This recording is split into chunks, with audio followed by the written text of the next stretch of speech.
You're watching your local news leader. This is WCIA 3 News at 5. We'll have lighting and a walking path all the way around the basin. Those things are effectively determined. Those are sort of the givens. But the unknowns are, what are the amenities that should be in the park space? And tonight, people in Champaign have a chance to help figure out the unknowns at a pop-up park. Good evening. I'm Jessica Coons. McLeod and Jennifer are off tonight. Hedge Pop Park is getting a permanent setup, but before it's done, city leaders want to hear from neighbors to determine the final touches. That park is in the Garden Hills neighborhood. That's where WCIA 3's Marley Capper is live. So, Marley, this is really an important opportunity for people. It really is. The city says that the people in this community, their voice matters the most of what they want. Now, they've had this park open since June. It took them 100 days from planning to design. That's the time that they were given to make this happen, and they did a pretty good job. If you look over here, you can see there's a soccer field, there's some cornhole, and then over behind my right, there is a basketball court, lots of seating area, lots for room for people to interact. The city is in the design phase of the project, so being able to hear from people about what is most important to them makes all the difference planning. And since the space is not huge, they want to know what is a priority so they can fit as many amenities as possible. It's a really fun activity that we're doing with magnets, so little tiles that are the size of the amenities to scale, and folks can place them on the park, the permanent park space, and see what fits and what they like best. They will also be addressing the drainage detention basins phase and design in the area, as well as some lightings. Now, kids are welcome to come. There's going to be a special reading. There's going to be some really cool opportunities for RC building. Really, the city just thinks this is an awesome opportunity for people to come pitch in what they think is most important to them. It's starting right now at 5, so there's a few people who are trickling in, but there's definitely still time to come and contribute your ideas. We'll report more as more comes in. Reporting live in Champaign, Marley Capper, WCIA 3, your local news leader. All right, Marley, thank you. A proposal to renovate the tallest hotel in downtown Springfield failed again.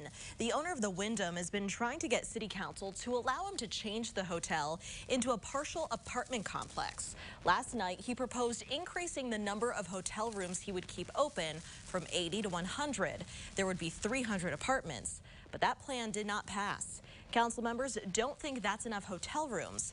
Springfield's mayor says he wants city council to compromise while they can.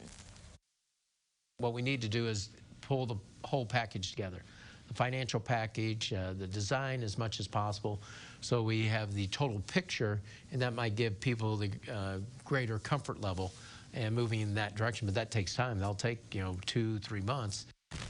The owner's business agreement ends next week, and he could sell the hotel at that point. The mayor is urging the owner to, quote, not do anything drastic.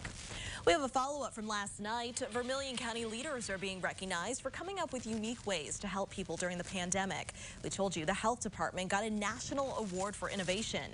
It was one of 10 health departments across the country to be honored. WCIA 3's Ariana Williams is with us. So, Ariana, tell us what they did to receive that award. When the county was struggling to vaccinate the public, they came up with some interesting ideas. The most well-known one was when they decided to use the Fisher Theater as a vaccination clinic. Fisher Theater is in the heart of downtown Danville. 10 vaccinations clinics were held there, and they vaccinated more than 4,000 people.